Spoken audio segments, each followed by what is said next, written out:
Za kitaifa, na tukianza na hii hapa ambapo mahakama ya hakimu mkazi Kisutu leo Novemba 11, 2025 imesikiliza kesi ya uhaini inayomkabili mfanyabiashara Jennifer Jovin Bilikwija maarufu kama Nifa na wenzake 21 kwa njia ya mtandao. Mwanahabari wetu Maduhu Sylvester ameandaa ripoti hiyo.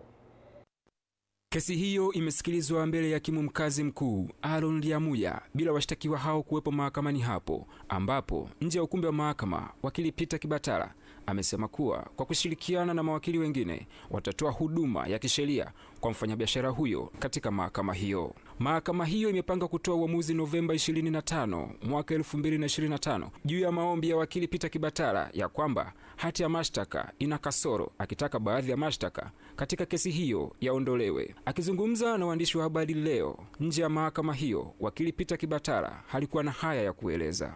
Kwa leo hii sasa ndio tulikuwa tunafanya hilo zoezi, kama mnavyosikia wamejibu hoja na sisi tukapata nafasi ya mwisho, tunasema ku rejoin.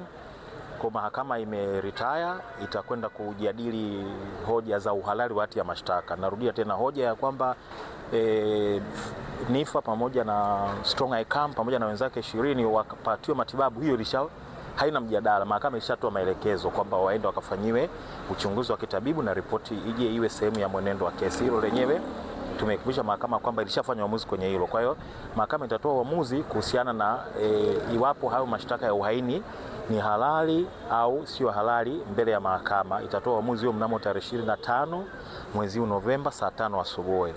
Kwa basi tutafika mahakamani, na kama mahakama itaona imekubana hoja zetu kwa kiwango gani, basi tutapokea uamuzi na tutajua jinsi gani ya kufanyia kazi. Washtakiwa hao kwa mara ya kwanza walipandishwa kizimbani Novemba 7, 2025 wakikabiliwa na mashtaka matatu ya uhaini.